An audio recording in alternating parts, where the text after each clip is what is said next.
Sarah rolled her wheelchair into the luxury car dealership, excited to surprise her husband for their anniversary. But the cruel salesman's words made her cry and run away in shame. The next day, her husband arrived in a Rolls-Royce to teach them an unforgettable lesson about respect. Before watching full story, comment below from where are you watching. Also like and subscribe for more stories. The morning sun cast long shadows across the parking lot of Premier Motors, the city's most expensive car dealership. Sarah Martinez adjusted her wheelchair and took a deep breath before rolling toward the gleaming glass entrance. At 28, she had learned to face the world with courage, even when that world sometimes turned its back on her. Sarah had been paralyzed from the waist down since a drunk driver crashed into her car 3 years ago. The accident had stolen her ability to walk, but it had never broken her spirit. Today she was here on a mission of love, to buy her husband David a car for their 5th wedding anniversary. David worked 3 jobs to support them and pay her medical bills. He never complained, never showed frustration, and always treated her like she was the most precious thing in his world. His old Honda had finally given up last week, and Sarah had been secretly saving money from her online graphic design work to surprise him. As Sarah approached the entrance, she noticed the way people looked at her. Some stared with pity, others quickly looked away. She was used to it by now, but it still hurt. The automatic doors opened, and she rolled into the showroom filled with luxury cars that sparkled under the bright lights. The showroom was busy with well-dressed customers walking around expensive vehicles. Sarah noticed several salespeople helping other customers, but no one approached her. She waited patiently near a beautiful blue sedan, hoping someone would notice her. After 15 minutes, a young salesman named Jake finally walked over. He was wearing an expensive suit and had perfectly styled hair. His smile looked fake, like he was wearing a mask. "Can I help you?" Jake asked, his voice flat and uninterested. His eyes kept looking around the showroom as if he was hoping someone more important would need his attention. "Yes, I'm interested in buying a car," Sarah said warmly, ignoring his rude tone. "Something reliable and nice. My budget is around $30,000. Jake's eyebrows went up and he let out a small laugh. "30,000? Ma'am, I think you might be in the wrong place. Our cars start at $50,000. Maybe you should try the used car lot down the street." Sarah felt her cheeks burn with embarrassment, but she kept her voice steady. "I have cash and I know what I want. Could you please show me what you have in my price range?" "Look, lady," Jake said, his voice getting louder. Other customers started to look in their direction. "I don't think you understand. This is a luxury dealership. We sell cars to people who can actually afford them. I don't have time to waste on." He paused and looked at her wheelchair with disgust. "On people who are just looking around." The words hit Sarah like physical blows. She had faced discrimination before, but never so openly cruel. Her hands shook as she gripped her wheelchair handles. "I'm not just looking around," she said quietly. "I have money and I want to buy a car." Jake rolled his eyes dramatically. "Right. And I suppose you can drive it too?" His voice dripped with sarcasm. "Ma'am, I think it's time for you to leave. You're making our real customers uncomfortable." Sarah looked around and saw other customers staring at her with a mixture of curiosity and discomfort. Some were whispering to each other. The shame was overwhelming, but what hurt most was the cruelty in Jake's voice. "Please," Sarah whispered, tears starting to form in her eyes. "I just want to buy my husband a car. It's our anniversary." "Your husband?" Jake laughed loudly. "What kind of man lets his disabled wife come car shopping alone? He's probably at home feeling sorry for himself too." Those words were too much. Sarah felt tears rolling down her cheeks. The entire showroom had gone quiet, everyone watching the scene unfold. An older salesman named Robert started walking toward them, looking concerned. "Jake, what's going on here?" "Just handling a situation, Mr. Peterson," Jake said confidently. "This woman needs to leave. She's bothering our customers." Robert looked at Sarah's tears and then at Jake with anger. "Ma'am, I'm sorry about this. Let me help you." But Jake stepped between them. "She can't afford anything here anyway. Look at her. She's probably on welfare or something." That was the final insult. Sarah couldn't take any more. With tears streaming down her face, she turned her wheelchair toward the door. "Wait," Robert called out, but Sarah was already leaving. As Sarah rolled toward the exit, she heard Jake say loudly, "Finally? Now we can get back to business." The laughter from Jake and some of the customers followed her out the door. Sarah sat in the parking lot for 20 minutes, crying until she had no tears left. The humiliation felt like a weight on her chest, making it hard to breathe. When she finally got home, David was in the kitchen making lunch. He took one look at her face and immediately knelt beside her wheelchair. "Sarah, what happened? You look upset." Sarah tried to smile and act normal, but David knew her too well. "Nothing, honey, just a difficult morning." "No, something's wrong. Talk to me."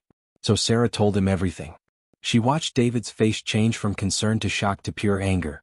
His hands clenched into fists and his jaw tightened. "Which dealership?" he asked, his voice dangerously quiet. "David, please don't do anything. I just want to forget about it." "Which dealership, Sarah?" "Premier Motors," she whispered.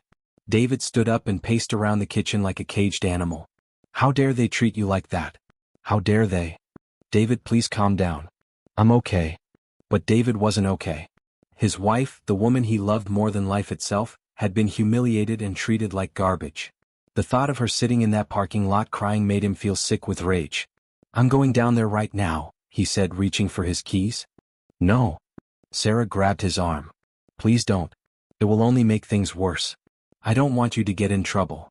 David looked at his wife's tear-stained face and felt his heart breaking. He knelt down again and took her hands. "Sarah, you are the strongest, most beautiful, most amazing woman in the world. What those people did to you is unforgivable. But I won't let them get away with it." "What are you going to do?"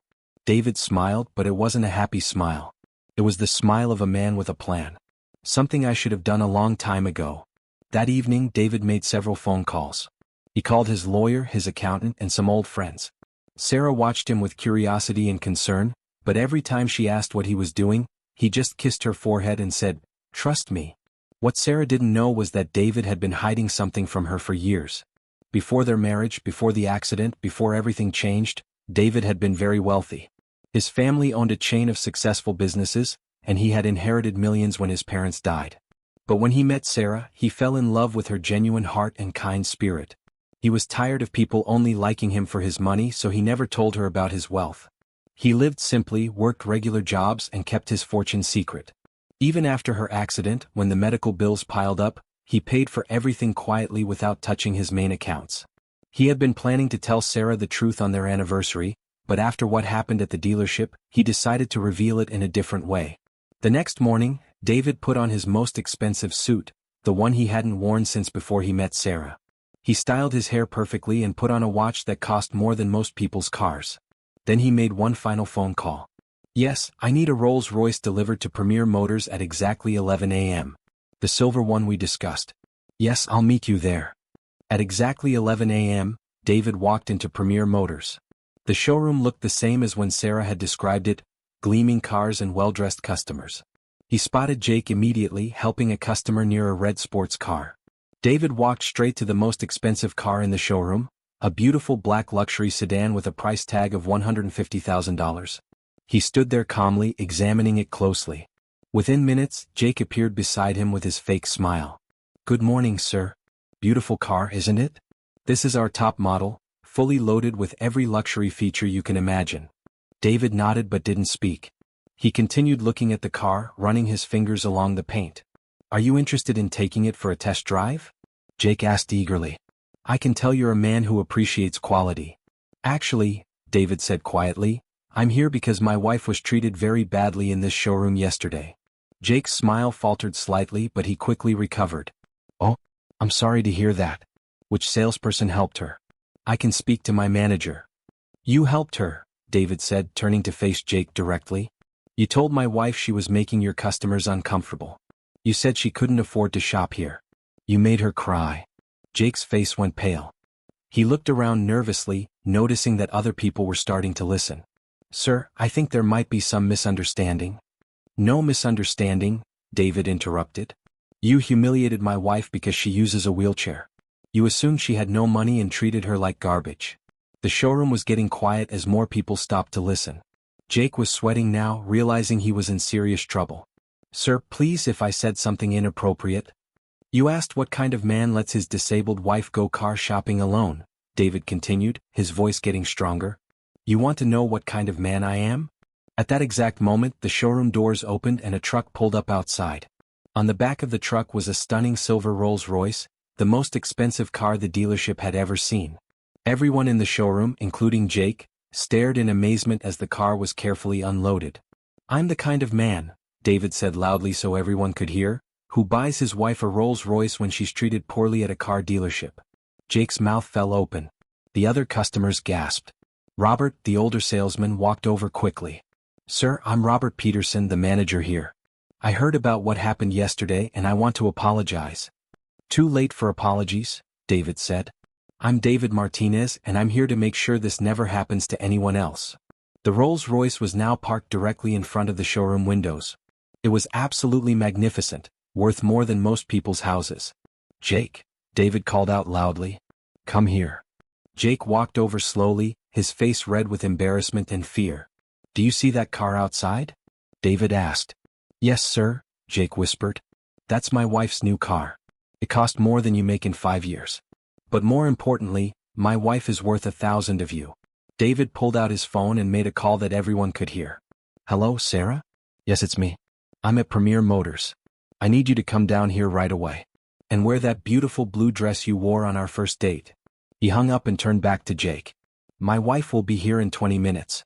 When she arrives, you're going to apologize to her properly. Then you're going to personally help her with anything she needs. And you're going to treat her with the respect she deserves. Jake nodded quickly. Yes, sir. Absolutely, sir. But David wasn't finished. Robert, he called to the manager. I want to speak with your owner. Sir, Mr. Williams is very busy.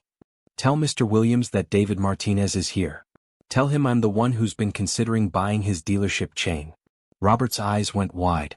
He quickly made a phone call and then came back. He'll be right down, sir. Within 5 minutes, a well-dressed older man hurried into the showroom. He looked around until he spotted David, then rushed over. Mr. Martinez. What an honor to meet you. I'm Tom Williams. I understand you're interested in our business. I was interested, David said calmly. Until yesterday when one of your employees treated my wife terribly because she's in a wheelchair. Tom Williams' face went white. He looked at Jake, who was standing nearby looking sick.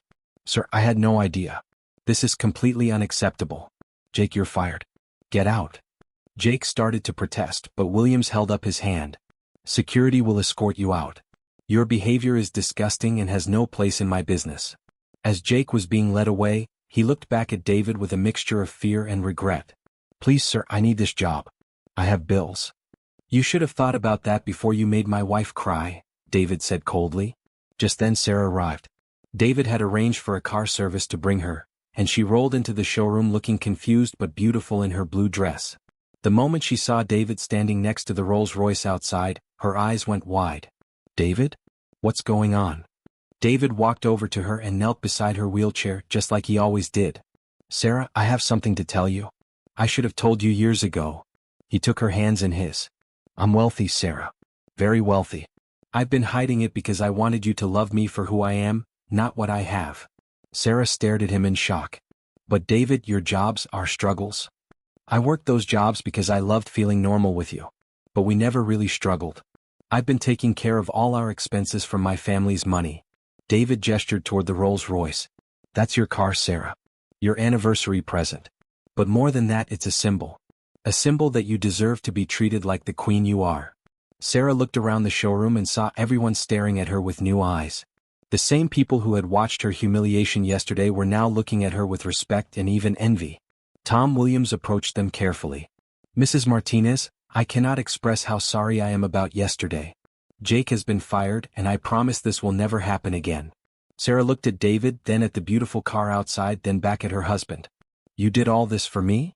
I would do anything for you, Sarah. You're the strongest person I know. What happened to you yesterday broke my heart, but it also opened my eyes. I realized I've been selfish keeping this secret.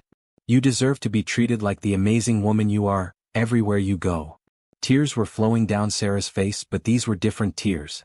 These were tears of love and joy. Robert, the older salesman who had tried to help her yesterday, came over. Mrs. Martinez, I want to apologize for not stopping what happened. It was wrong and I should have done more. Sarah looked at him kindly. Thank you, Robert. I could see you wanted to help. David stood up and addressed the entire showroom. My wife has faced more challenges in 3 years than most people face in a lifetime. But she has never lost her kindness, her strength, or her dignity. Yesterday she was treated cruelly because someone judged her by her wheelchair instead of her character. The showroom was completely silent. But Sarah is not just my wife. She's a successful graphic designer, a volunteer at the children's hospital, and the bravest person I've ever met. She deserves your respect not because of this car or my money, but because she's an amazing human being. Sarah reached for David's hand. David, I don't need an expensive car to prove my worth. I know you don't, David said softly. But I want the world to see you the way I see you, as someone precious and valuable. Tom Williams stepped forward again. Mr. and Mrs. Martinez, I would be honored if you would allow me to personally ensure that you receive the best service we can provide. Not because of your wealth, but because you deserve it as human beings. Over the next hour, Sarah was treated like royalty. Every staff member came to apologize and introduce themselves. She was offered refreshments, given a complete tour of her new car, and treated with genuine respect and kindness. But the most meaningful moment came when a young mother with a disabled son approached them. Excuse me, she said nervously. I saw what happened and I just wanted to say thank you. My son uses a wheelchair too, and seeing how your husband stood up for you, it gives me hope. Sarah smiled warmly and took the woman's hand.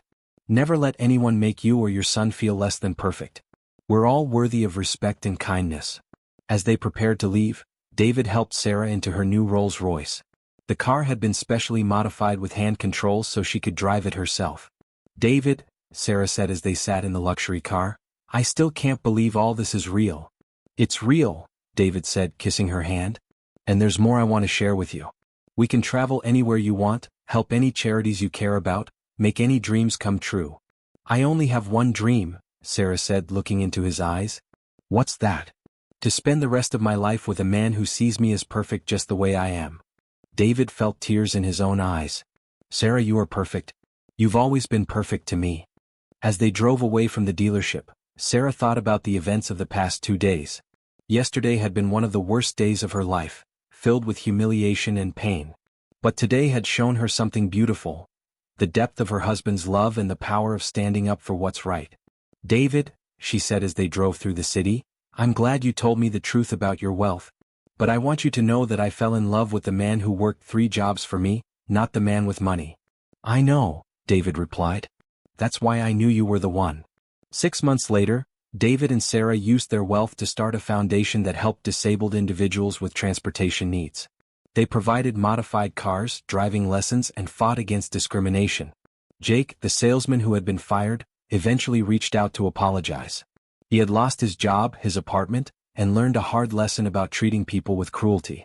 David and Sarah, showing the kindness that defined them, helped him find a new job with the understanding that he would never treat another person badly again. The Premier Motors dealership became known throughout the city as the most inclusive and respectful car dealership, with Tom Williams using the incident to train all his staff about dignity and respect. But the most beautiful part of the story was how Sarah's confidence grew. She began speaking at schools and businesses about disability rights and the importance of treating everyone with kindness. Her wheelchair was no longer something that made her feel small, it became part of her identity as an advocate and teacher. And every time someone stared at her or treated her poorly, she remembered that day at the dealership. She remembered her husband's love, her own strength, and the power of standing up for what's right. The silver Rolls-Royce became more than just a car. It became a symbol of love, justice, and the truth that every person deserves to be treated with dignity, regardless of their circumstances. Years later, when people asked Sarah about the most important day of her life, she didn't say it was her wedding day or the day she started her foundation. She said it was the day she learned that love can turn even the most painful moments into something beautiful, and that sometimes the worst days lead to the most amazing discoveries about the people who truly matter in our lives.